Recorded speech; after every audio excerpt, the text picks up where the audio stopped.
که چیرې تاسو سمارټ فون استعمالوئ نو شاید تاسو د دې پوښتنې سره مخ سوي یاست چې ولې د دې موبایل یا سمارټ فون شاته د یو څخه ډېرې کمرې ځای پر ځای سوي دي.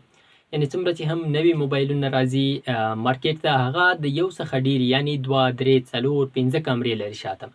نو په نننۍ ویډیو کې به په همدې باندې بحث وکړو چې ولې دوی د یو څخه زیاتې کمرې د سمارټ فونونو کې ځای پر ځای کوي. نو راځو ویډیو پیل کوو. د دې لپاره چې ښه پوه سو لومړی راځو DSLR یا ډیجیټل کیمرې.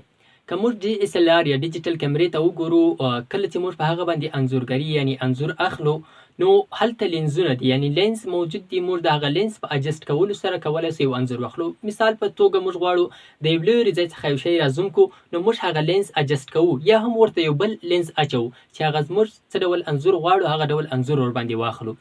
یا هم که چېرته غواړو د نږدې ځای څخه څه شی انځور واخلو د ډېر تفصیلاتو سره، مثال یو ګل دې مخ ته ورته نیولی دی یا پاڼه ده یا بل داسې واړه واړه شیان دې غواړي د هغه څخه انځور واخلئ، نو د هغه لینز په اجسټ کولو سره یا هم د لینز بدلولو سره موږ کولی سو هغه باندې انځور واخلو.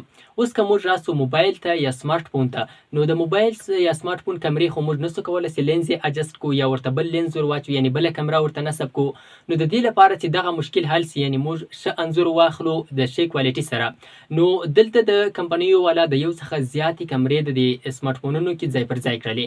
یعنې دا زیاتې کمرې دا کار کوي چې هره کمره یو بیل کار سرته رسوي. په دې کې یو کمره داسې ده چې مثال عادي ډول سره مثال ته غواړئ یو انځور واخلئ د ملګري یا د خپل ځان، دا سټنډرډ کیمره سوه.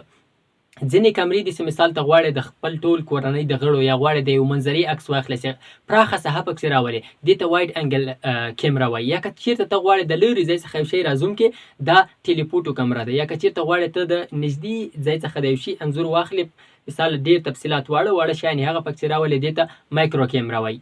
یا هم ډیپ کیمره چې مثال ته غواړئ هغه بیکګراونډ چې خپ یعنې بلر وي او هغه ابجیکټ یا شی ته شارپ یعنې تیز پکښې راولي. یعنې د مختلفې کمرې چې د هر یو بیل کار سرته رسوي، د ټولو یو ځای کېدلو سره نو موږ کولی سو چې یو ښه انځور ولرو، یعنې یو ښه انځور واخلو په دې خپل موبایل سره.